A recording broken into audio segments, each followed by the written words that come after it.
Bom, e aí, gente, ontem, inclusive, eu havia anunciado, né, que quem estaria aqui conosco é um representante do Sindicato dos Arqueólogos, e a gente vai tratar de um assunto aí que em julho, quando conversávamos, né, tratávamos disso aqui, eu havia colocado, inclusive, um levantamento da Infoamazônia sobre os sítios arqueológicos em relação ao PL da devastação.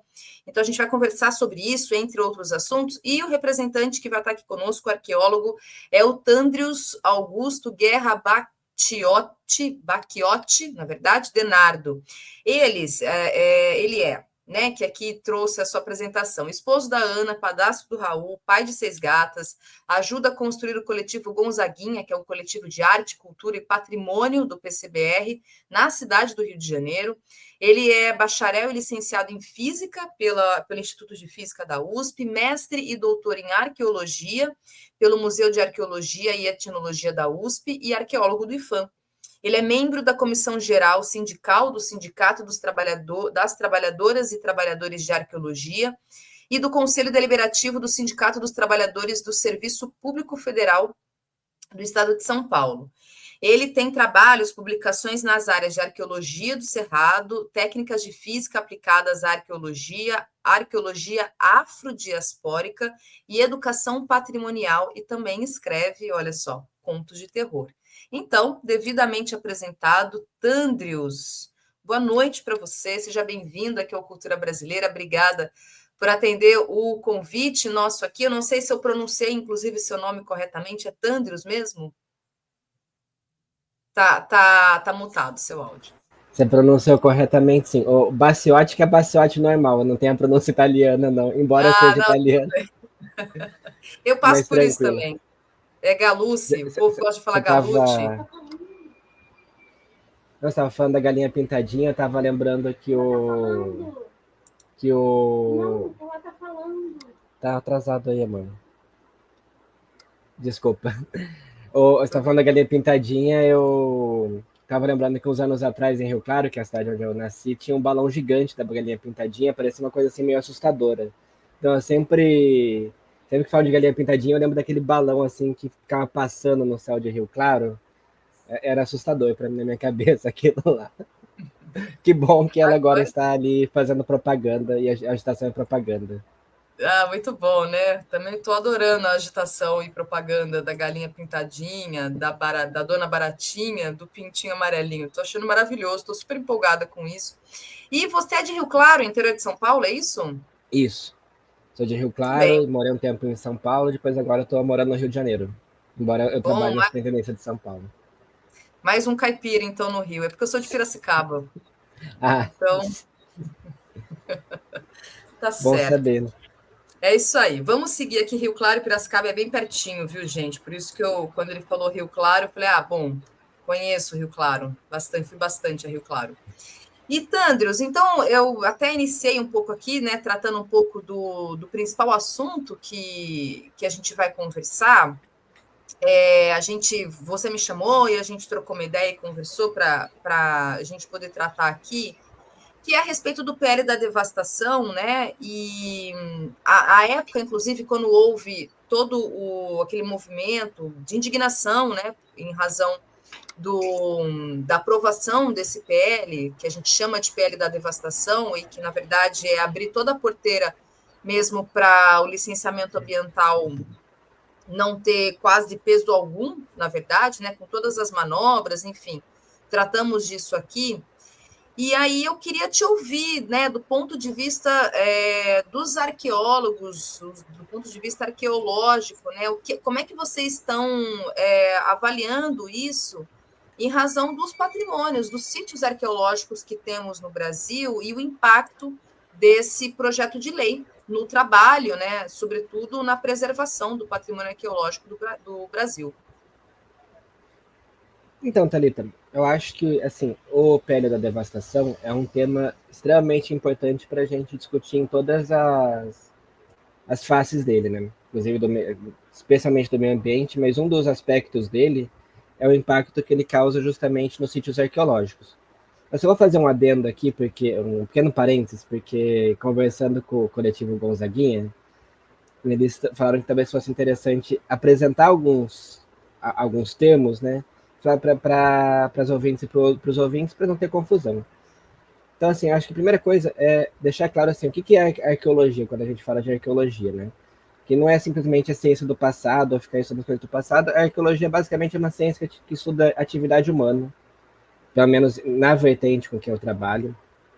E a gente faz isso através do que a gente chama de cultura material, né? Que são objetos, não só objetos, mas todo essas coisas, e o termo é coisas mesmo, que rodeiam a gente, né? Então, a partir do estudo das coisas, a gente consegue determinar atividades humanas, sejam elas concretas, né, como o próprio trabalho, sejam elas mais abstratas, como sistemas de religião e tudo mais. Então, nesse sentido, né, um sítio arqueológico, quando a gente fala de sítio arqueológico, tem assim, tem a definição teórica, né, que é qualquer lugar que tenha objetos e coisas que permitam que a gente faça um estudo científico para conseguir, né, conhecer mais as atividades humanas e sistemas tanto do presente como do passado. Mas também legalmente o sítio arqueológico ele é uma ferramenta ele é algo que é determinado pelo poder público, né? E principalmente pelo IFAM, que a gente é o único órgão, na verdade, que pode fazer esse manejo e essa gestão dos sítios arqueológicos no Brasil. Então, assim, só para deixar um parênteses rápido, só para não ter confusão, não ter. E Seu assim, áudio, no. seu áudio. Ele tá. Eu acho Melhorou? que bateu em alguma coisa, ele deu uma interferência. Ah, tá, não. Tá, desculpa. Não, acho que eu Pronto. bati no fio. Sim.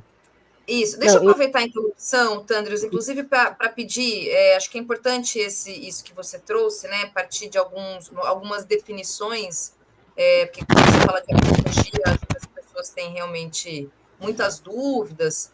E tem um termo que você até usou e que eu peguei, que eu queria que você pudesse até trazer na sua fala, que você fala sobre arqueologia preventiva. Então, até se você puder explicar o que seria isso também. então, visto que assim, no Brasil, a gente tem uma lei que é a Lei 3924 de 1961, que é uma lei que ela rege, assim, de forma geral, ela protege o patrimônio arqueológico do Brasil. E isso, para ser efetivado, a gente precisa, né, ter estudos para a gente conseguir encontrar esse material, esses sítios arqueológicos, né, esses vestígios. E, particularmente, também tem a portaria 316 de 2019, que fala que todo sítio arqueológico, mesmo os que não estão descobertos ou cadastrados, eles estão protegidos pela Lei 3924. Então, assim, você pode não saber que é um sítio arqueológico, mas isso não significa que ele não seja protegido pela lei.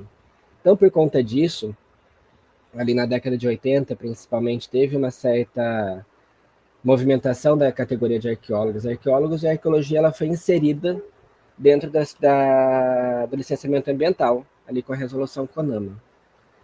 Isso foi um movimento da categoria e conseguimos fazer isso, né? Então, esses estudos arqueológicos feitos no âmbito do licenciamento ambiental, ou seja, não é no âmbito da academia, é o que se chama de arqueologia preventiva, arqueologia de contrato, tem vários nomes, né? Arqueologia empresarial, e, e ela é a que tem mais pesquisas, assim, de forma quase absoluta, quase todas as pesquisas são na arqueologia preventiva. Então, um dado aqui que eu até peguei, ano passado, das 2.299 pesquisas que foram liberadas pelo IFAM, 2.255 foram na arqueologia preventiva, ou seja, 98%.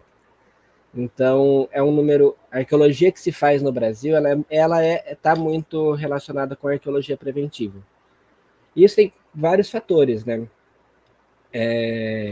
E um desses fatores, inclusive, é que assim, a arqueologia acadêmica ela tem um certo que de sorte e de acesso das cidades às universidades. A gente sabe que esse acesso não é fácil, para que, de fato, os pesquisadores consigam saber que chegou alguma coisa e que foi encontrada alguma coisa e possam fazer a pesquisa lá.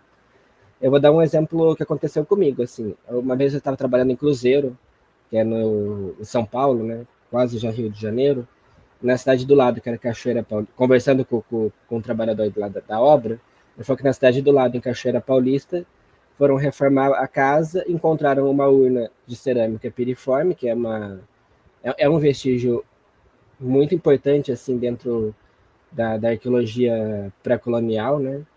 E só que não sabiam o que era e jogaram na caçamba, jogaram fora. Assim, é, isso que eu chamo de falta de acesso, entende? Assim, se a pessoa que encontrou isso soubesse que tinha que falar com o IFAM ou conseguisse entrar em contato com uma universidade, talvez esse vestígio, essa urna não tivesse se perdido. Mas se perdeu, né? Porque assim, então, a maioria realmente das pesquisas é importante, por isso que é importante a arqueologia participar do licenciamento. Porque no licenciamento a gente consegue garantir que as pesquisas arqueológicas estejam presentes na maioria dos municípios e na maioria dos empreendimentos que vão acontecer. Obviamente, isso vai depender de certo jogo político, das superintendências estaduais do IFAM com os órgãos de licenciamento ambiental estaduais. Né? Tem órgãos que não existe uma parceria muito bem estabelecida. Mas, por exemplo, em São Paulo, a gente tem uma boa relação com a CETESB, que é o órgão de licenciamento ambiental, então quase todos os processos de licenciamento chegam para a gente analisar. Então, com isso a gente consegue ter consegue que a pesquisa seja realizada mesmo em cidades muito pequenas. Ontem mesmo eu estava liberando pesquisa numa cidade de 3 mil habitantes, que de outra forma eu acho que eu duvido que teria uma pesquisa arqueológica lá, sabe? Então a gente consegue chegar nesses lugares pela arqueologia preventiva, isso é muito importante. E assim, aproveitando já o gancho, né, que eu falei que nem todas as superintendências conseguem ter uma parceria, eu fiz um pequeno levantamento rápido assim de alguns casos de sítios destruídos por conta de não ter essa parceria com o licenciamento ambiental tão bem estabelecida. Tá? Então, um exemplo, que acho que saiu até no Intercept, é o sítio Una, Botafora Una, no Espírito Santo, que é um sítio de 75 mil metros quadrados. Ele foi destruído acho que pelo filho do vice-prefeito, se eu não me engano. Ele recebeu uma multa ambiental por fazer o empreendimento lá, chama Techfort, e ele pediu dispensa e depois de uma semana foi dispensado tudo e liberaram a licença para ele. Ele construiu um estacionamento em cima e um armazém em cima de um sítio arqueológico. Esse é um exemplo que saiu assim na Intercept, teve manchete e tudo mais, mas tem outros exemplos, né? Tipo, em Mato Grosso, a gente teve a rodovia 130, perto ali do território do Xingu, que destruiu 3 sítios arqueológicos também, que a gente ficou sabendo. Isso, essa notícia mesmo. Em Recife, a gente teve o sítio do Pilar, que foi construído moradia popular, também não passou por um licenciamento. Foi destruído um cemitério com mais de 130 pessoas ali enterradas. Em Rondônia, teve a fazenda do Grupo Amag, que destruiu 2 sítios arqueológicos já conhecidos. Inclusive, esses sítios poderiam ter relação com uma etnia indígena próxima, que é Akuntsu, que fica a 8 quilômetros de distância, isso é pouco. E depois da destruição, né, na fase agora que está da gestão, nem está se falando mais dessas pessoas indígenas, né? Então, assim, é um desrespeito, inclusive, às pessoas indígenas, essas mulheres indígenas, principalmente, que fazem esse tipo de material que foi encontrado. E o IFAM, a gente acaba, às vezes, ficando com as mãos amarradas se a gente não participa do processo de licenciamento. E, inclusive, a gente não consegue fazer a prevenção. Né? Então, esses são alguns dados assim importantes para a gente ter em mente quando a gente fala da arqueologia preventiva e licenciamento ambiental.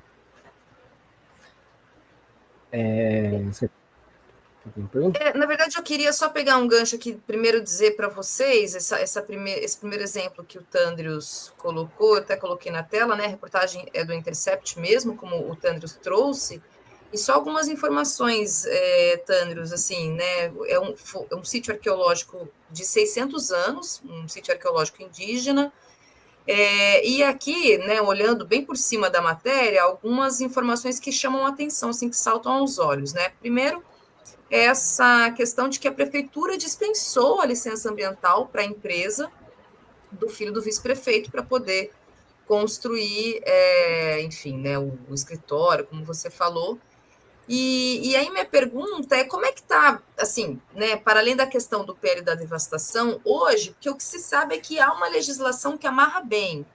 Em que sentido? Pelo menos a informação que eu tenho é, quando no processo de uma obra é descoberto, enfim, há indícios ali de vestígios, em tese, pelo menos, né?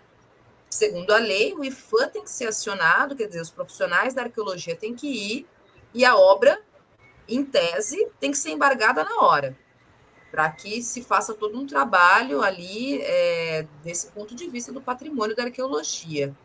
Em geral, como é que está isso hoje? Assim, você até apontou alguns exemplos, assim, mas a depender do lugar ou não, em geral, isso avançou, e agora, partindo, né, da questão do PL da devastação, a gente vai, de fato, ter um retrocesso, ou a situação ela é ruim, em termos geral, já nesse momento, e o PL da devastação vai piorar ainda mais? Quer dizer, a partir da legislação e dos fatos, enfim, do cotidiano de vocês, como um todo, assim, no geral. Então, Thalita, pela lei brasileira, assim, tem o corpo jurídico é formado pelas leis, portarias, né, e tem vários elementos ali. A lei, ela fala da proteção ao patrimônio arqueológico e todo patrimônio arqueológico, ele é da União, né? Então, assim, a nossa lei, nesse sentido, é muito mais avançada que certos outros países e que a gente acaba estudando muito na arqueologia. Vou dar um exemplo rapidamente, assim, dos Estados Unidos. Tem até um artigo que fala que a proteção, eu vou citar, tá? A proteção ao patrimônio arqueológico não pode estar acima da santidade da propriedade privada. É a santidade que a pessoa usa. É um artigo dos Estados Unidos. Então, assim, no Brasil, não. No Brasil, a gente tem um certo entendimento que o patrimônio é um direito e que, como sendo direito, ele tem que ser protegido. E por seguir tem algumas questões de histórico da legislação, né? A gente segue o direito romano, como o direito romano fala que tudo que está abaixo da terra é da União, o patrimônio arqueológico geralmente está abaixo da terra, né? Nem todo, mas assim, a gente entende que o patrimônio arqueológico é da União também. Então, por isso que, assim, como eu falei, né? Por isso que é importante os licenciamentos dos empreendimentos passarem antes pelo IFAM para a gente tentar fazer a prevenção. Então, assim, em São Paulo, de certa forma, a gente consegue, como a gente tem uma boa relação com a CETESB, a gente consegue fazer esses estudos, pedir esses estudos preventivos. Porque se tiver algum sítio arqueológico, vai ser descoberto e a gente não vai correr o risco de destruir o sítio antes de um estudo. Todo estudo na arqueologia é destrutivo, né? É importante ressaltar isso, mas assim, a gente vai estar destruindo, produzindo informações científicas, né? Se for optado por não preservar o sítio como ele está. Quando um sítio, quando os vestígios são descobertos, sem passar, né? Assim, a gente pediu para a pessoa assinar um termo falando que se ela encontrasse, ela avisaria o IFAM, ela assinou e encontrou e avisou o IFAM. Ou alguém fez uma reforma na casa, isso nem vai passar, às vezes, por órgão licenciador nenhum, encontrou alguma coisa, né? É o caso clássico do Instituto dos Pretos Novos, no Rio de Janeiro, que a pessoa fez uma reforma na casa, encontrou um cemitério, depois de anos fez outra reforma e encontrou um sampaqui. Então, assim, pode acontecer. Então, nesses casos, se a pessoa faz o patrimônio, ela não é da pessoa, né? Então, assim, tem que avisar e depois, de fato, tem que ter, o IFAM tem que ser notificado e vai ser feito, a gente não vai fazer o estudo, né? Mas a gente vai provavelmente pedir um estudo. E hoje, assim, hoje funciona, não é da melhor maneira possível, mas funciona, a gente tenta amarrar as coisas pela instrução normativa número 1 de 2015. né? Então, a gente está numa situação, eu não vou dizer que é uma situação boa, né? Porque a gente sabe que falta gente, falta um corpo técnico, falta funcionário, né, no IFAM, mas a gente está numa situação em que, a princípio, para melhorar ela seria para fazer mais, estabelecer e fortalecer essas parcerias com os órgãos licenciadores, para a gente, de fato, conseguir ter mais acesso e conseguir, de fato, fazer a prevenção, né? E não a destruição dos sítios arqueológicos. Com a PL da devastação, já dando gancho, acontece muito, ela muda muitas coisas, né? Então, assim, eu até separei alguns artigos aqui, então eu vou citar algumas coisas que ela muda. Um deles é que ela estabelece a licença por adesão e compromisso, né, o LAC, que são licenças que elas não precisam de qualquer estudo técnico. A pessoa vai lá, assina um documento e fala que vai fazer as coisas e não tem estudo nenhum. Depois, no artigo 8 e no artigo 9, tem os empreendimentos que são dispensados automaticamente do licenciamento ambiental, né? Então, ali no artigo 8, a gente tem a dispensa de empreendimentos que não utilizem recursos naturais, não sejam poluentes ou sejam incapazes de causar dano ao meio ambiente. Esse meio ambiente, a gente não sabe se esse meio ambiente está pensando no patrimônio, uma definição generalista, né, que o patrimônio entra, ou se é um meio ambiente numa divisão mais numa definição mais reducionista. Então, fica um termo meio vago. Assim. E depois, no artigo 9, se perde todas assim, autolicenciado, né, é licenciado automaticamente, é dispensado de estudos, todas as atividades de agropecuária, basicamente. Como eu falei, né, um dos exemplos que eu dei foi lá de Rondônia, que foi justamente uma fazenda que causou a destruição de 2 sítios arqueológicos, a fazenda do Grupo Amag. Então, a princípio, a gente já tem 3 artigos que assim, que já diminuem o escopo de empreendimentos que seriam licenciados. E depois, o grande problema para a arqueologia são os artigos 42 a 44, que o primeiro deles, eles colocam o artigo 42, coloca o IFAM como um órgão, uma autoridade envolvida, pela lei da devastação, né, que agora é lei, a autoridade envolvida ela não é mais vinculante, ela é apenas consultiva, então, assim, hoje em dia, se a gente, por exemplo, pede para fazer um estudo, a CETESB, os órgãos licenciadores, eles vão esperar esse estudo ser feito antes de emitir a licença. Agora, com a pele da devastação, não. E o grande problema é que no artigo 43 e 44, eles falam que o IFAM só vai poder atuar se tiver patrimônio, no caso o sítio arqueológico, na AID do empreendimento, né, na área de influência direta. Para a arqueologia, isso tem algumas definições de AID socioculturais, ambientais, mas assim, para a arqueologia, na prática, é no máximo assim, 200 metros. Então tem um sítio arqueológico muito perto, a gente vai ser consultado para se manifestar como um órgão, vai ser apenas consultado, né? Se não tiver nada, a gente nem vai chegar para o fim. Então, assim, de pronto, isso já elimina que, até peguei o dado aqui, 2.786 municípios do Brasil, mais ou menos metade, não tenham mais pesquisas arqueológicas pelo licenciamento. Então, como eu falei, né, o licenciamento é a grande maioria das pesquisas arqueológicas, e esses municípios não vão mais ter nem acesso a essas pesquisas mais. Porque esses municípios eles não têm sítios arqueológicos cadastrados ainda. Tá? Isso é importante falar, o ainda, porque senão é porque não tem sítio cadastrado que não tem sítio. Né? Vou dar um exemplo que eu acho interessante.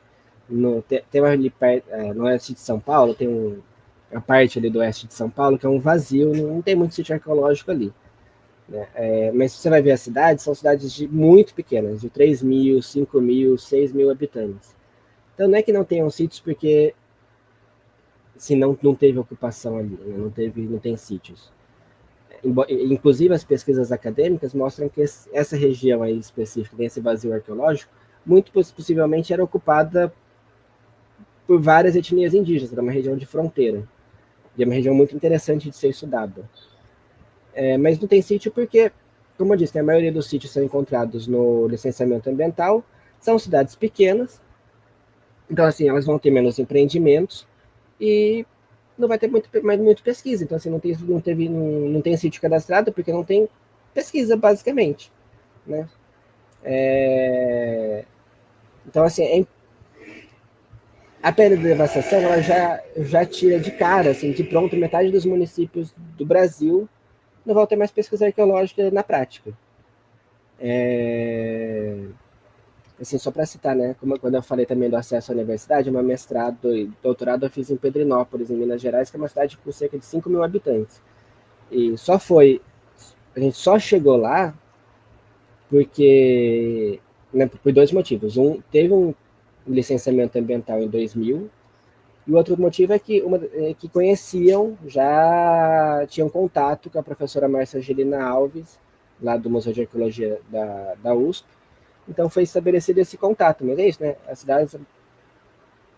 Várias cidades não vão ter esses contatos. Então, na prática, né, acontece isso. E se não tem pesquisa, né, se inibe de ter pesquisa arqueológica, de cara, é um dano ao direito à memória, ao direito ao patrimônio, né? Porque é isso, né? Assim, a arqueologia Totalmente. que ela é usada como é uma ferramenta, inclusive para reivindicações sociais. Né? Existem, inclusive, vertentes da arqueologia que trabalham diretamente com isso, tipo arqueologia pública. E. Andros, Desculpa. deixa eu te perguntar uma coisa. No começo do mês, a gente até trouxe aqui, repercutiu bastante, o presidente Lula ele vetou 63 trechos, né, do PL da devastação. Eu não sei se vocês chegaram a ver os pontos desses vetos, né, desses trechos todos, mas assim, numa lembrança que eu tenho e tentando pegar alguns pontos aqui desses vetos, nada se refere à questão da preservação aos sítios arqueológicos. Um dos pontos, pelo menos, que está ali nos vetos e na apresentação do texto da lei, diz a respeito de que os povos indígenas e quilombolas, eles é garantido, segundo o projeto de lei, eles serão consultados, né? E incluindo as comunidades em processo de reconhecimento também. Então, eu não sei se neste momento, né, no processo dessa nova legislação, como é que está nesse sentido do ponto de vista dos sítios arqueológicos. Eu trouxe esse ponto dos quilombolas e dos indígenas, porque são as comunidades que, me parece, é isso que eu queria muito te ouvir, fazem com que esses sítios sejam preservados, pelo menos, né, num primeiro momento. E aí eu emendo para te perguntar, inclusive para trazer aqui também, que em julho eu até trouxe aqui a informação do InfoAmazônia sobre os sítios arqueológicos da Amazônia que estariam em risco. Isso aqui foi, como eu disse, né, uma matéria de julho, portanto, antes do processo aí da aprovação e indo para o executivo, com os vetos do presidente Lula, que é de agosto. E aí, nessa matéria, então, assim, só algumas informações que são colocadas, né? Que com o projeto de lei, as terras indígenas não homologadas pela FUNAI, elas podem ser excluídas das exigências formais de análise nos processos de licenciamento ambiental. Nessa exclusão, mesmo quando os territórios já são reconhecidos oficialmente e estão em diferentes fases do processo de demarcação, contraria os dispositivos da Constituição, né, e os acordos internacionais com a OIT, Organização Internacional do Trabalho, e asseguram o direito à consulta prévia, livre e informada aos povos tradicionais sobre empreendimentos que possam afetar os seus territórios. E aí eles fazem justamente um levantamento, até tem um mapa na reportagem que mostra exatamente onde estão esses sítios arqueológicos, e segundo essa informação que eu trouxe, né, mesmo que não haja, de fato, esteja no processo de reconhecimento daquele território, há sítios arqueológicos, inclusive cadastrados pelo IPHAN, e que vão ficar completamente suscetíveis, né, vulneráveis a essa flexibilização da lei da devastação. Então, eu estou trazendo tudo isso de informação para saber como você e como o próprio sindicato está observando esse ponto, assim, se a gente já chegou num ponto, digamos, de não retorno, pelo menos, do ponto de vista dessa legislação que está em curso, né? E o que pode ser colocado a partir disso, já que está nesse momento aí de veto, de pontos, etc., e que não me parece que contempla, de fato, a questão dos sítios arqueológicos, não? Então, Thalita, eu até abri aqui a redação da PL e a redação final com os vetos, tá? Eu vou falar assim, que os vetos, eles pioraram, de certa forma, nessa questão, a redação do PL. Se você pegar a redação do PL, os artigos 38, no PL originalmente era artigo 38, 39 e 40, na lei virou artigo 40, 40, não, 42, 43, 44. Isso, deixa eu confirmar aqui. Isso. Assim, se você pegar o artigo 39 da PL, tinha lá que, né, as autoridades envolvidas, elas, né, teriam que se manifestar, daí tem lá, né, nas seguintes situações: terras indígenas com demarcação homologada, área que tenha sido objeto de portaria de interdição em razão da localização de índios isolados, e áreas tituladas a remanescentes de comunidades quilombolas. Só que quando você vai ver nos vetos, o A e o C, né, que é as terras indígenas com demarcação homologada e áreas tituladas de remanescentes de quilombos, foram vetadas. Então, assim, as autoridades envolvidas, elas não vão precisar ser consultadas em áreas em terras indígenas homologadas e áreas de remanescentes de quilombos, porque o presidente Lula vetou. Então, assim, de certa forma, eu não sei como, mas foi piorado nesse sentido a perda da devastação com os vetos. Assim, de se impressionar, porque assim, eu não achava que seria possível. Mas tem essa questão. Portanto, a gente está realmente tratando de um retrocesso, né? Do ponto de Sim. vista da legislação. Eu acho assim, a base progressista, né, o que eu chamo de direita progressista, eu acho engraçado, né, tanto irônico, que agora a palavra que está na moda é soberania, né? Mas tá liberado, foi sancionado, com vetos, inclusive, que pioram o texto original. Foi sancionada a pele da devastação, que põe em risco a história brasileira, o acesso à história, o acesso à memória, o acesso ao patrimônio, e aparentemente isso não é um ataque à soberania, sabe? Como que a gente vai falar de soberania se a gente está fazendo uma lei que destrói nosso próprio patrimônio? Né? Porque vai ser isso que vai acontecer. Assim, a lei do PL da devastação, ela é uma problemática em diversos sentidos, né? Para o meio ambiente, para questões sociais, mas focando na parte do patrimônio, ela também é um grande retrocesso. Assim, a gente estão falando tanto de soberania e essa questão simplesmente some. Eu acho isso de uma ironia, assim, que não me surpreende, mas sabe, é isso. Agora, sobre o que fazer, eu acho que tem diversas etapas aí, né? Uma delas é algo que sempre, no Brasil, de certa forma, sempre foi feito, que é o estabelecimento de uma arqueologia que dialogue com a sociedade, né? São pesquisas que cada vez mais tenham esse caráter social. A aproximação com a sociedade sempre no Brasil foi um fator de proteção aos estudos arqueológicos. Inclusive,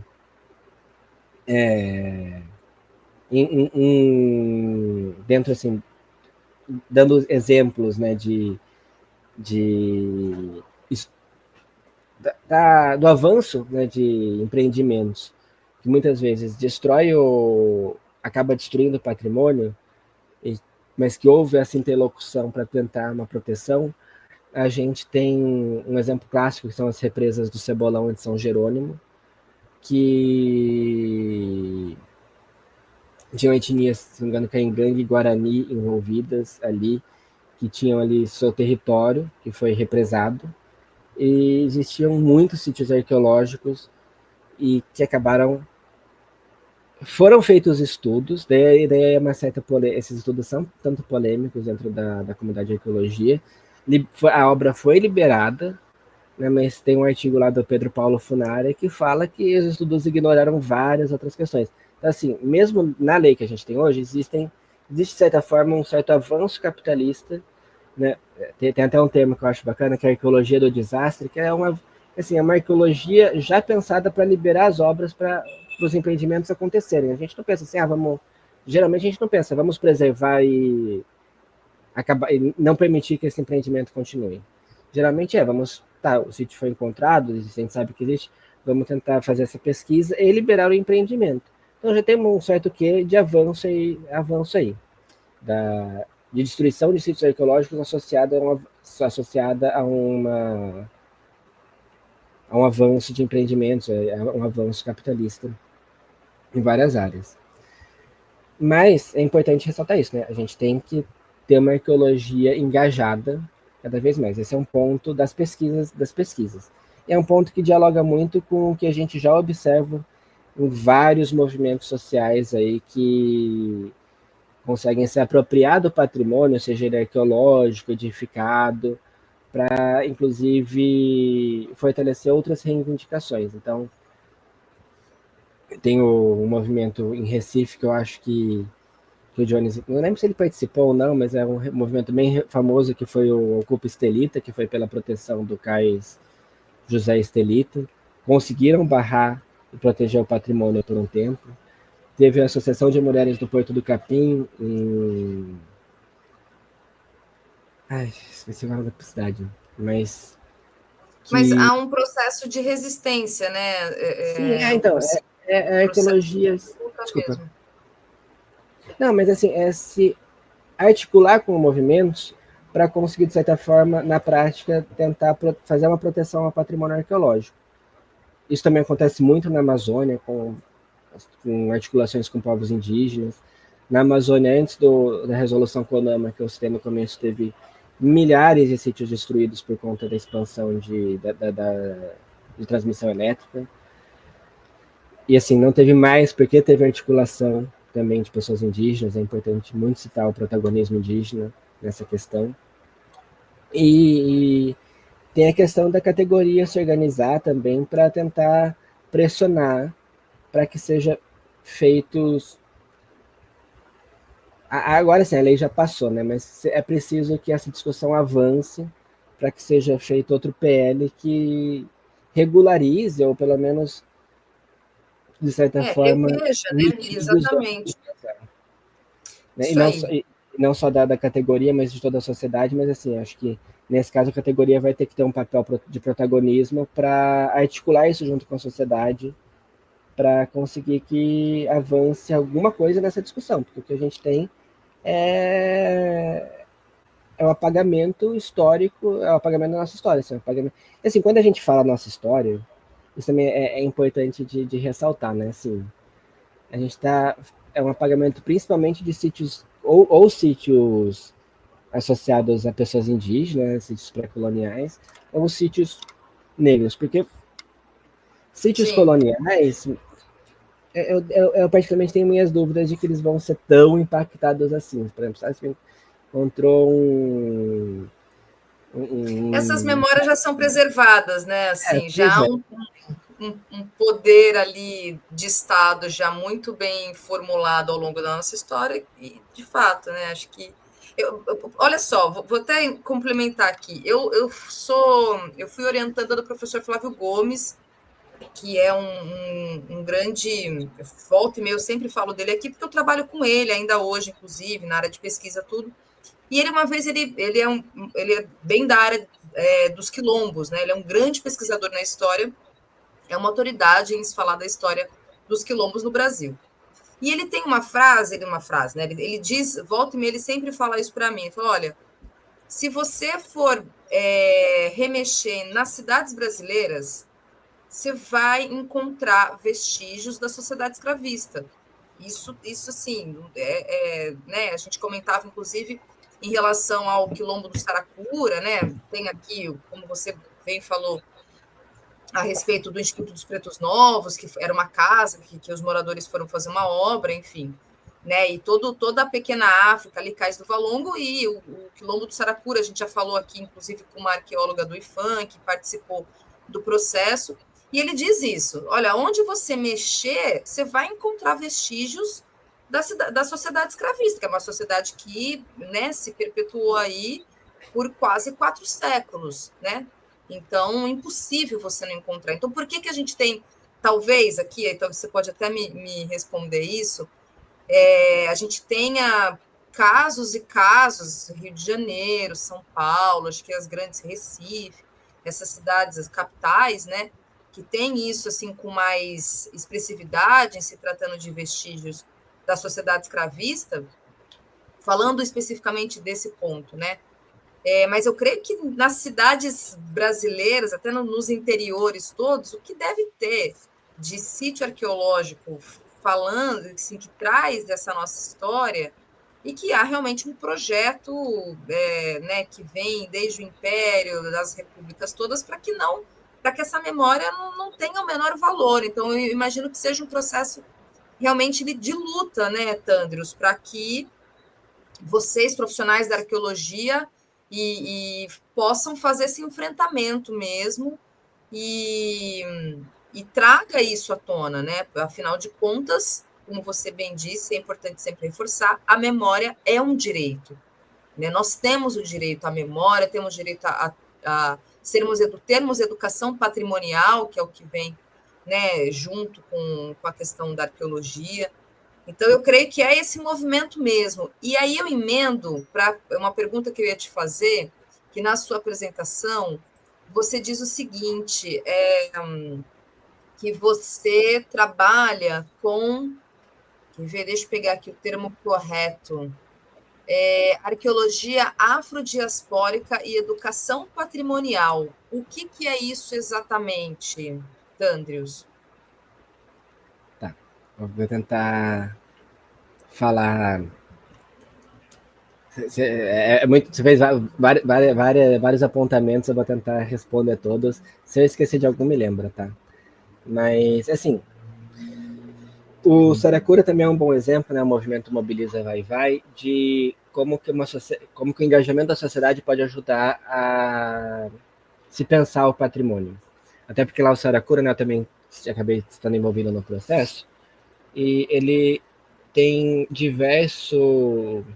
ele mostra diversas etapas da nossa história, né? Uma das etapas, inclusive, que é a ocupação de trabalhadores e trabalhadoras negras lá no bairro do Bexiga, né? Que é sempre tido como um bairro italiano. Então, isso também é muito, muito interessante, né? Você pensar nesse processo da formação do bairro. A gente tem fontes históricas que falam das relações entre as pessoas imigrantes e as pessoas negras que viviam lá. E tudo isso aí, como eu falei, né? A arqueologia é uma ciência que estuda as atividades humanas e basicamente estuda a gente, né? Então, assim, é extremamente proveitoso pensar isso. E além de todos os vestígios religiosos que mostram práticas religiosas, a gente sabe que ali na região do Saracura, não estou falando exatamente do sítio, tá? Porque, assim, não sei se você ficava exatamente ali onde tem o sítio arqueológico, mas ali na região tinha um pai de santo que era famoso, porque tinha gente que vinha de longe para se consultar com ele, né? A gente sabe que ali também no centro de São Paulo a gente tem... Isso também foi encontrado ali no sítio arqueológico de Saracura, né? Foi encontrada uma... Se é de Piracicaba, talvez você saiba. Foi encontrada uma garrafa de cerveja da Mãe Preta, que é uma cervejaria ali de Rio Claro, E ali perto tinha o Mercado Caipira, que era um mercado que operava, até onde eu lembro, meio clandestinamente, mas era uma rede de trocas de cidades do interior. Então, assim, ter sido encontrada uma garrafa da cervejaria Mãe Preta ali, mostra também essas relações de troca, né? E, assim, é muito interessante o contexto do Quilombo Saracura. E o movimento Mobiliza Vai Vai, eu acho que é interessante dele trazer e mostra assim, o quanto que o engajamento da sociedade acaba ajudando a proteger o patrimônio, né? Eu tive vários embates ali com o movimento, mas de forma geral acho que foi muito proveitoso. É um processo muito proveitoso, né? O Valongo também, aqui no Rio de Janeiro, teve uma participação grande da sociedade. E a gente tem vários outros exemplos aí, Brasil afora, né? A própria, acho que Chácara Rosiane, lá no Maranhão, que foi encontrado ano passado, que tem mais de 100 mil vestígios também, numa área de loteamento. Acho que eu construí um prédio ali, do Minha Casa Minha Vida, se eu não me engano. Foi encontrado um sítio arqueológico gigantesco, que também tem um certo envolvimento da sociedade ali. Então, são exemplos que mostram quanto que a gente que é pesquisador, que é arqueólogo, tem que se envolver com a sociedade e fortalecer essas parcerias. Você perguntou outra questão, né, da memória. Tem um exemplo que eu acho muito interessante de um sítio que eu até cadastrei ano passado para uma pesquisa do arqueólogo Cleiton Galdino. Lá em Votorantim, que é uma cidade também no interior de São Paulo, foram encontradas algumas cerâmicas com um tipo de decoração. Ela é tipo, deixa eu desenhar aqui, achar uma folha limpa no meu caderno de rascunho. Ela é tipo uma. A grosso modo, ela é tipo uma decoração. Ah, não vai dar pra ver. Assim, na cerâmica. Deu para ver, acho que um pouquinho, ela é uma coisa meio cruzada, assim, Isso, meio. é. E essa cerâmica, depois, né, conhecendo outros contextos, teve um trabalho do arqueólogo Simansky no Mato Grosso, teve o trabalho, agora não lembro do nome do pesquisador, também ali em Minas Gerais, e todas essas cerâmicas apresentavam os mesmos padrões decorativos. E é interessante que o Simansky, né, ele na tese de doutorado dele, se eu não me engano, ele mostra que esses padrões decorativos eles são de pessoas escravizadas que vieram de, vou até abrir aqui o nome, Ovimbundo, na Angola. São pessoas benguela. E o outro arqueólogo também que pesquisou lá em Minas Gerais e que encontrou essas mesmas decorações é o Marcelo Fagundes, se eu não me engano. E assim, você tem Mato Grosso, Minas Gerais, interior de São Paulo, todos com esse mesmo tipo de cerâmica, e isso mostra, por exemplo, é interessante pensar que esse mesmo tipo de decoração, em contextos tão diferentes, em estados tão diferentes, e numa parcela do território brasileiro tão grande, tenha sido preservado, tenha sido feito pela, pela, por essas pessoas. Isso mostra uma resiliência cultural, isso mostra uma resistência cultural, isso mostra, inclusive, formas que elas encontraram de manter tradições que elas tinham antes de serem traficadas aqui pro Brasil, né? Eu falo traficadas, inclusive, porque foi, enfim, ali provavelmente no meio do século XIX, antes de serem sido sequestradas e traficadas aqui para o Brasil. Então, assim, é muito interessante você pensar, e esse sítio em Votorantim foi de um loteamento residencial.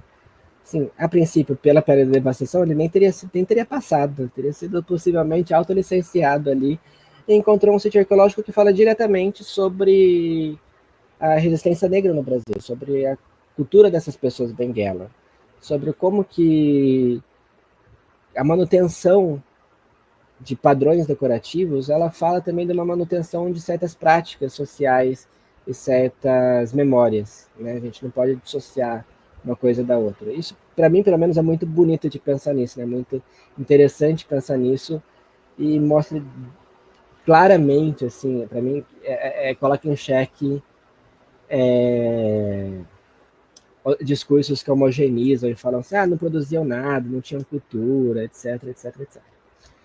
E a arqueologia afrodiaspórica, no caso, ela acaba lidando com esses vestígios e com esses patrimônios produzidos pelas várias e diversas etnias afro-brasileiras, africanas que foram traficadas para cá e pelas populações afro-brasileiras aqui do Brasil.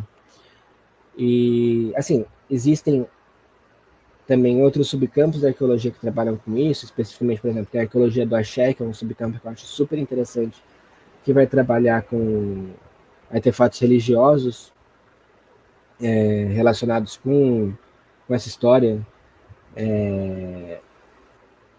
afro-brasileira, né? Tem a arqueologia dos candomblés também, tem a arqueologia dos terreiros, que vai estudar especificamente terreiros e barracões. Então, é uma arqueologia que ela tenta discutir, inclusive, essa questão da memória e da construção de identidade mesmo que a gente faz do Brasil, né? E também, obviamente, como não tem como não falar, é uma arqueologia também que discute as próprias epistemologias, a própria forma como a gente pensa a ciência e o fazer arqueológico, né? Porque, assim, a gente tem que conseguir... Eu vou dar um exemplo muito claro. Tá?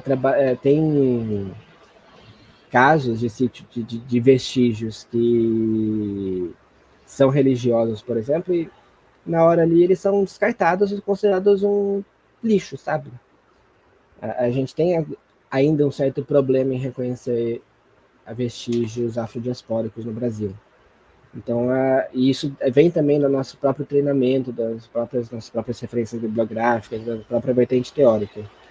Então, a arqueologia afrodiaspórica também tenta discutir qual que é essa prática arqueológica que a gente está fazendo no Brasil e como que ela pode melhorar para a gente abarcar também, né, essas culturas e tudo mais. Não sei se eu respondi tudo, provavelmente não. Se eu deixei alguma coisa, você me Não, fala. respondeu sim. Olha só, tem muitos comentários aqui, até perguntas. Eu vou ler aqui, gente, e aí você pode, Melissa, fique à posso só... vontade para comentar em cima, tá? Pois Tá, não, só pode vou falar. fazer um comentário. Não, eu vi que alguém comentou, eu não consigo ver os comentários, mas eu vi que apareceu aqui arqueologia e história. Sim, tem várias discussões isso dentro da arqueologia, tá? Eu, particularmente, eu trabalho com uma vertente que fala que a arqueologia é também a ciência social, tá? Eu acho isso muito interessante. É uma discussão grande dentro do campo, mas desculpa, pode ler os comentários. O povo da história adora abraçar tudo. Aliás, porque inclusive tem uma frase do Marx, gente, isso eu aprendi na faculdade, tá? Primeiro semestre. E tem uma frase atribuída ao Marx, pelo menos, segundo o professor, que o Marx diz que história é a ciência mestra. Aí historiador fica tudo se achando, né? Que é a ciência mestra das ciências humanas e tal. Então, os historiadores gostam muito, e aí né, tudo que está abarcando dentro das ciências humanas fica olhando meio. Não, Ah, que eu estou falando isso porque dentro da história da arqueologia teve uma grande discussão entre a arqueologia europeia e a arqueologia dos Estados Unidos, que a europeia era assim, arqueologia é história, daí os Estados Unidos falavam, não, arqueologia é antropologia. E no final das contas, a arqueologia latino-americana fala assim, arqueologia como ciência social. Nenhum dos dois, ciência social.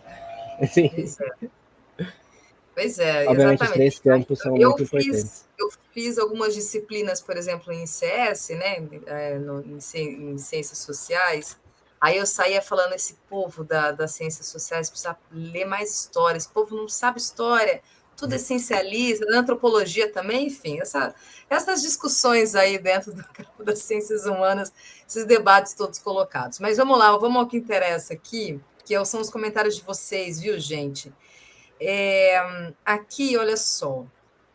A Priscila Nunes, ela está fazendo uma pergunta. Ela diz o seguinte: professor, há quanto tempo o Homo sapiens chegou nas Américas? Mudou a teoria de que faz aproximadamente 15 mil anos?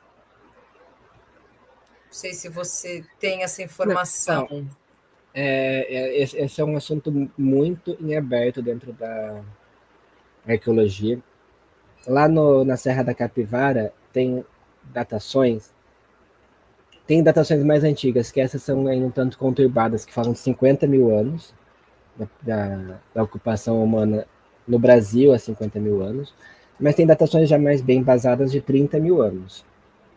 Também no sul do Chile, a gente tem datação, é Monte Verde, se eu não me engano o nome do sítio, que deu acho que 12 mil, 15 mil anos. E assim, essas datações, elas é meio que impossível a pessoa ter chegado ali pelo Estreito de Beringer e ter cruzado o continente inteiro, um continente gigante como as Américas, em poucos séculos, né? Então, assim, a própria datação do Chile, que é uma datação que internacionalmente ela tem mais reconhecimento, isso eu vou falar assim, eu particularmente eu dou todo o reconhecimento às datações da Serra da Capivara de 30 mil anos da Ned Guidon. Mas, enfim, elas mostram que houve outras vias de migração dos seres humanos para cá, para as Américas. Né? Uma delas, inclusive, por barco, vindo direto da África aqui para o Brasil, porque antes o nível do mar estava mais baixo, então tinha várias ilhas ali ligando o Brasil à África. Então você tem uma série de pulos ali, né, de pessoas navegando. Tem outro dado que também é interessante sobre isso, que meio que derruba essa teoria dos 15 mil anos, que é um dado das pontas Clovis, que é um tipo específico de ponta de flecha, que ela se espalhou muito rápido por toda a América, basicamente. E esse tipo de difusão dela, desses tipos de ponta, é muito mais explicado, sim, se foi uma troca cultural, do que se de fato foi um mesmo povo cruzando o continente inteiro e levando essas pontas consigo, né? É muito mais factível que que o povo clovice, né, o povo que produzia essas pontas, tenha feito trocas com outros povos e essas pontas, portanto, foram chegando em outros lugares, do que esse povo migrou tudo e foi ocupando todas as Américas, né? Então, é isso. A princípio, a teoria dos 15 mil anos, ela já não é, particularmente assim, para muita gente, ela já não vai ser muito mais. Não é bem isso mais, não. Tá certo. Bom, vamos lá. O José Maurício S. Souza, novo membro aqui do Farol Brasil. Seja bem-vindo, José. Obrigada pelo fortalecimento junto conosco. Chile Souza comenta: na construção civil, quando se encontra ossada humana, é super comum ocultar o mais rápido possível para não parar a obra. A Priscila Nunes também diz o seguinte: no Brasil, a maioria das pessoas acreditam que o ser humano surgiu há 5 mil anos e em um paraíso. Nossa sociedade não respeita a história. Aí acho que você está partindo não sei, se é dessa Eu posso teoria. só fazer um comentário a respeito disso? Claro, Porque, por assim, favor. eu não sei exatamente se a maioria das pessoas acredita que o ser humano surgiu há 5 mil anos, mas, assim, esse é um dado também.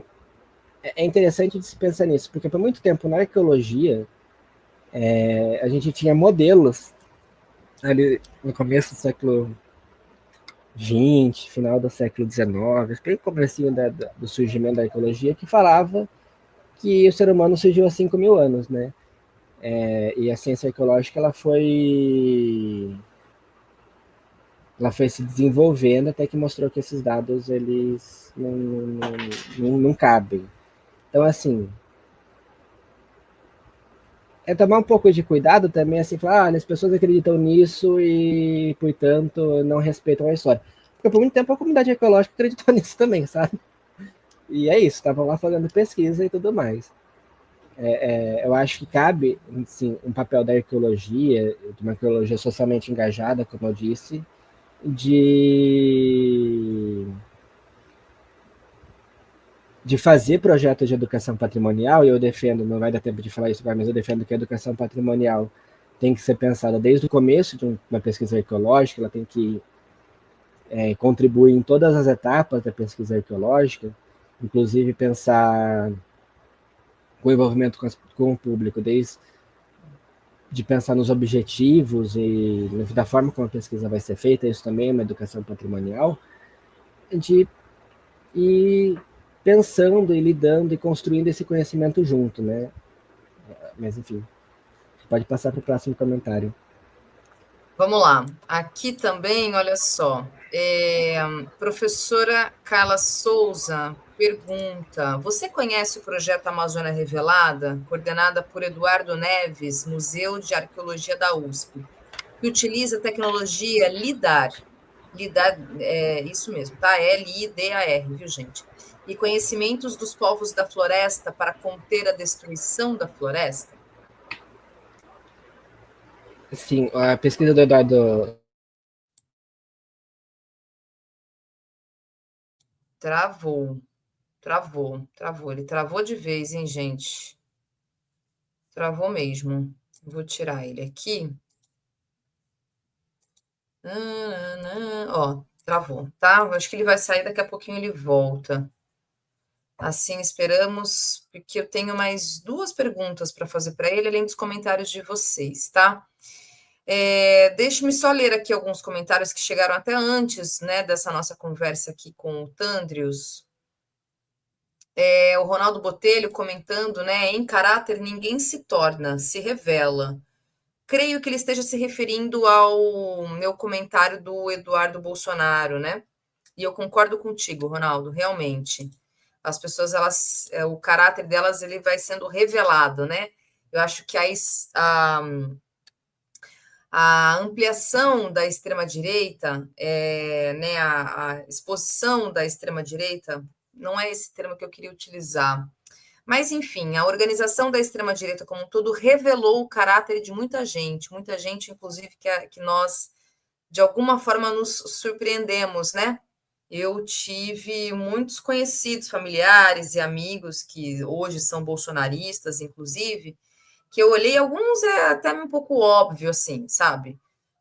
Mas alguns você olha e fala assim, poxa, a pessoa realmente é bolsonarista, né? Um pouco surpreendente, mas revela um pouco do caráter.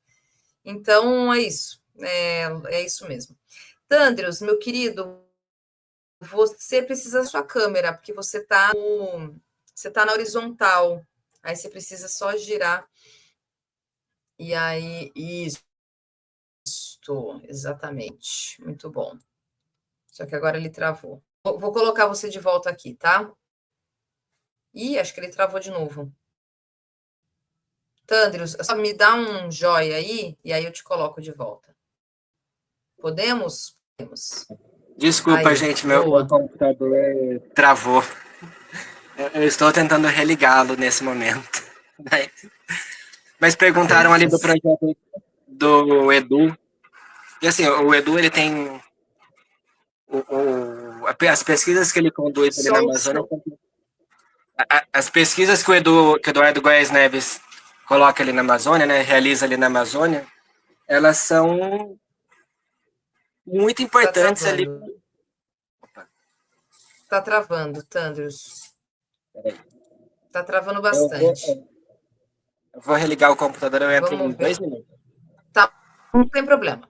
Sem problema nenhum. Qualquer coisa, não tem problema, a gente pode remarcar também, porque tem bastante assunto que eu queria com o Tanders. Eu queria que ele falasse do Sintarc, por exemplo, né? Tem gente que perguntou aqui se é organizado em algum partido. Ele está organizado no PCBR, viu, pessoal?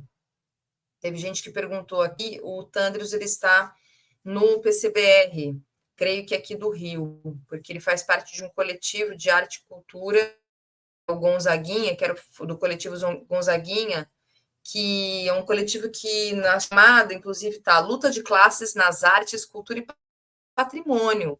Ou seja, tem muito assunto para abordar com ele.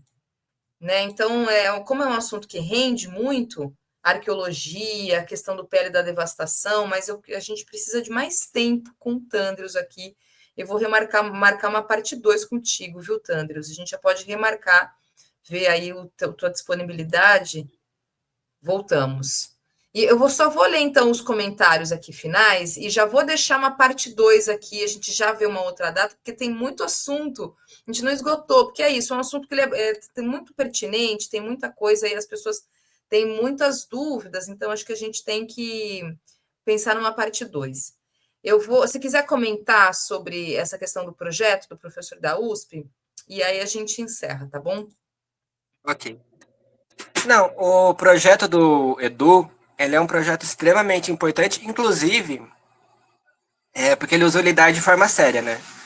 Ele consegue mostrar, através do lidar, várias cidades que realmente existiram e ali na Amazônia, né? Estradas e tudo mais. E dentro da importância dele, inclusive, tá de ir contra narrativas que são completamente assim zoadas, né? A gente tem, por exemplo, o grupo Dáquila, que fala que existe, como que era? Ratanabá na Amazônia. A gente sabe que o grupo Dáquila está ligado a mineradoras, por exemplo, né? Então, assim, existe interesses econômicos ali, mas que prestam uma grande desinformação gigantesca pro Brasil. E agora tem um contrato assinado com o Tarcísio de Freitas para fazer pesquisas, né? Abre muitas aspas aí, para fazer coisas no estado de São Paulo.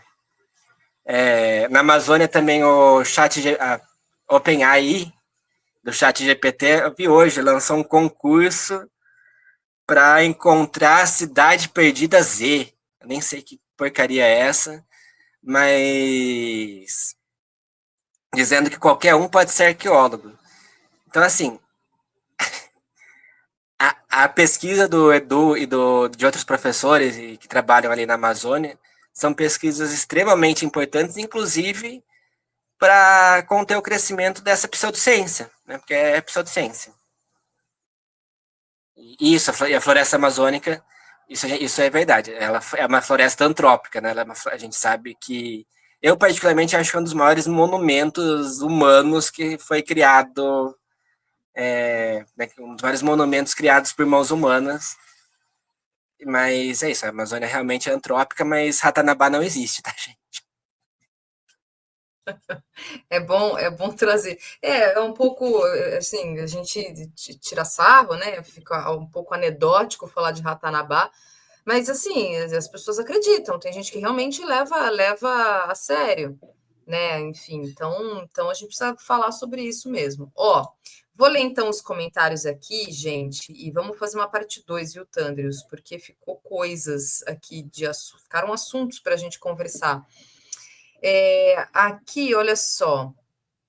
A Laila, que muito nos ajuda, muito me ajuda, ela trouxe aqui os seus trabalhos. Ela falou da tese de doutorado, né, o acervo arqueológico como patrimônio gerador, uma proposta para o Museu de Arqueologia de Pedrinópolis. Também aqui, ela até colocou o link aqui para vocês, viu, gente? Também aqui um outro artigo do Tandrius, Minquice, é isso? Minquice, Campinho, dificuldades e possibilidades de interpretação de artefatos religiosos afro-brasileiros no contexto da arqueologia urbana em Campinho, Rio de Janeiro. É em Minquice mesmo o termo, é isso? Eu É conheço. Inquice, Minquice, mas às vezes você vê grafado como Minquice, eu acabei usando essa grafia. Que é um tipo de artefato religioso que é um dos que eu falei, né? Que às vezes acaba sendo confundido como lixo, porque geralmente são recipientes com outros objetos dentro, tipo pedaço de vidro, prego, pedaços de cerâmica. São recipientes que eram enterrados principalmente para proteção, né, dessas pessoas, né, das mulheres e das crianças que trabalhavam dentro das casas grandes, né? E só que a hora que encontra, muitas vezes vê aquele recipiente cheio de tralha dentro, vamos dizer assim, né? Dentro de uma epistemologia ocidental, e acaba achando que é nada. E é um artefato religioso extremamente importante para a gente entender as dinâmicas sociais que existiam ali. Então, acabei discutindo um pouco isso nesse artigo. Muito bom. E aqui, gente, tem outro trabalho que a Laila trouxe. Esse eu vou deixar separado para a nossa segunda conversa, Tandrius. Que eu acho que é um trabalho, não sei se é um artigo, um texto seu que diz. Um trabalho incrível, gostei do. Por que comunistas deveriam estudar arqueologia? Se quiser fazer um breve comentário, por favor, mas eu quero desdobrar isso melhor, tá? Para a gente aí na nossa segunda conversa. Gostei disso. Importante. Vamos falar disso melhor. Essa questão é uma questão que assim, eu tenho discutido bastante, né, assim, entre o papel da arqueologia e tudo mais. Eu acho que dentro dos partidos comunistas, né, do PCBR, do PCB, a gente discutia pouco a questão do patrimônio. Agora no Rio de Janeiro a gente tem o coletivo Gonzaguinha, que tem o patrimônio no nome, né? Eu acho isso incrível. E eu fiz esse breve artigo aí para ir discutindo algumas questões que eu acho importante. Uma delas, inclusive, que eu acho que é um exemplo muito bom, é a questão do apagamento histórico que a gente tem sobre a gente, né? Então, por exemplo, eu sou de Rio Claro, sou de Piracicaba, tem ali a Fazenda Ibicaba, não sei se você conhece, que é em Coiderópolis, se eu não me engano. Ali eu lembro que no colégio, acho que no primeiro ano de ensino médio, levaram a gente para ver a arquitetura colonial, etc, etc, etc.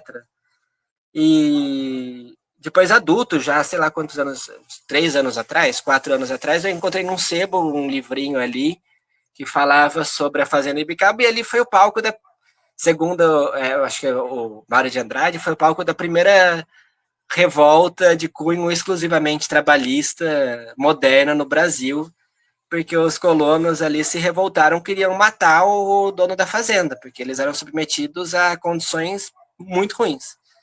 E eu não fiquei sabendo de nada disso quando eu fui lá, sabe? Aliás, eu não cheguei aí, mas quando a escola levou, assim, nada disso foi tratado em aula, nada disso foi, sabe, nada.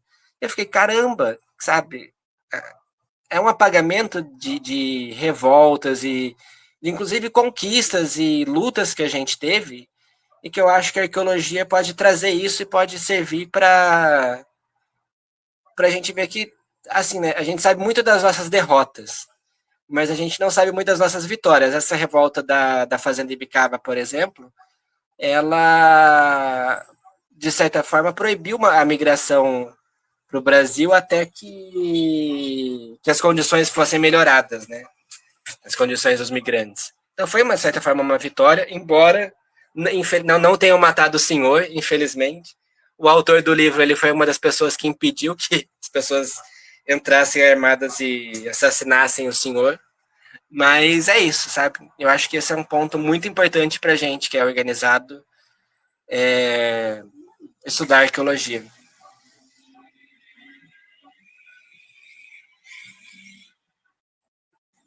Estou aqui mutada. Vamos falar mais sobre isso. Achei bastante interessante. Realmente, o interior de São Paulo, justamente pela extrema violência que havia, tanto na sociedade escravista e no processo, né, da transição para o trabalho dos imigrantes, tudo. Então, se tem muita violência, a história é uma grande dialética, né? Tem muita resistência também. Então, de fato, concordo contigo, Tandros. Vamos falar mais sobre essa questão. Bom, e aqui ela só também destacou, acho que um trecho, né, do que você traz, né? A arqueologia permite conhecer lutas de sucesso e processos de resistência e resiliência. Isso aí. Priscila Vieira também comenta aqui: o Cerrado tem sido o bioma mais atacado. Lá tem muitos sítios arqueológicos importantíssimos que revelam algumas das ocupações humanas mais antigas das Américas. Também aqui a Mônica Gonçalves: a verdadeira história precisa da arqueologia. Aqui na fronteira com o Uruguai tem vestígios de indígenas que viveram por aqui há mais de 5.000 anos. Os monocultivos estão apagando a história. Pois é, tem esse outro ponto, realmente, né? Como a monocultura ela vai fazendo esse apagamento. Tem razão. Aqui tem gente perguntando o que é Ratanabá. É Ratanabá, viu? Ex-Blend. É Ratanabá, não é Rabanadá, não. Vou explicar resumidamente, porque eu me torturei vendo horas e horas e horas de vídeos e lendo tudo que a Dáquila produziu. Ratanabá, segundo a Dáquila, é uma cidade perdida na Amazônia, feita por ETs, que quando você chegar lá, você vai ser desconectado da Matrix, que outros ETs colocaram a gente dentro da Matrix. E daí, quando chegar em Ratanababa, a gente vai ser desconectado da Matrix para poder ter sucesso na vida. Basicamente é isso. E é uma cidade toda feita de ouro do tamanho de São Paulo. Eles, assim, além de tudo, eles deram um revival no mito de Eldorado. É isso. É maravilhoso, olha, é maravilhoso. Realmente, a Priscila está falando aqui, né? Assistiu History é para você rir, que tem cada teoria da conspiração muito doido, né? Eram os deuses astronautas. E até ela comenta aqui algo que é importante, né? Volta e meia a gente traz essa indagação, mas vale a pena reforçar. Ih, cadê? Eu separei aqui o comentário e tirei. Ah, aqui. Ela diz: engraçado que ninguém acha que o Coliseu foi feito por ETs. Só acham isso sobre os monumentos das Américas e da África. Pois é, tem razão. Texto que eu gosto muito, que é o Arqueologia como Ciência Social, do Lumbreiras. É um texto de 60, eu sempre confundo, eu acho que é 64. Texto antigo. E ele fala lá, vai fazer o quê? 60 anos o texto. E o capítulo inicial ele fala, olha, ele está reclamando das pesquisas arqueológicas feitas na América Latina, e desde, ele já fala. E das modas agora é falar que o patrimônio indígena foi feito por ETs. Isso 60 anos atrás, sabe? É, isso aí. Vamos fazer esse enfrentamento com ciência, né? Com ciência mesmo. É isso. Tandros, é isso. Já vou te chamar, já te chamo nos próximos dias aí, ver a sua disponibilidade, porque eu queria muito te ouvir sobre o trabalho do Sintarc, queria muito te ouvir sobre o coletivo que vocês organizam, Luta de Classes nas Artes, Cultura e Patrimônio, que é o coletivo Gonzaguinha. Mas vamos falar com mais tempo, sem pressa. A gente já está com o horário aqui do programa finalizado, o que significa que o papo foi bom, que todo mundo quer te ouvir mais e tem muito assunto para a gente tratar. Te agradecer por se disponibilizar, vir aqui conversar conosco e vamos fazer uma parte 2. Já te agradecendo novamente. Obrigado, Thalita, pela oportunidade. Obrigado pelas ouvintes e pelos ouvintes por ouvir, né, e ficar aqui. Eu vou aproveitar esse finalzinho para falar que o coletivo Gonzaguinha, a gente vai fazer o nosso cineclube de estreia no dia 25 de setembro. No dia 22 de setembro, o Gonzaguinha ele estaria completando 80 anos. Então, o cineclube de estreia vai ser dia 25 de setembro. E vai ser sobre a solidariedade à Palestina, foi o nosso tema inicial, que é outra questão que eu acho fundamental a gente discutir. E então acompanhe as páginas do coletivo Gonzaguinha, acompanhe a página do Sintarc, que a gente agora está terminando de fazer o estatuto, né, para de fato oficialmente virar o Sindicato da Arqueologia do Brasil. E é isso, eu agradeço, obrigado pelas perguntas, obrigado pela atenção, e é isso. Só coloquei os links para vocês aí, tanto a página do Sintarc quanto do coletivo, para vocês já irem acompanhando, e aí nos próximos dias aí, nas próximas semanas, a gente já marca com o Tandros, ele volta aqui, assim que ele puder, claro, né? Dentro da disponibilidade dele, e aí a gente faz uma parte 2 dessa conversa, porque tem mais assunto para a gente tratar. Obrigada, Tandros. Até a próxima. Obrigado. Até mais. Tchau, tchau.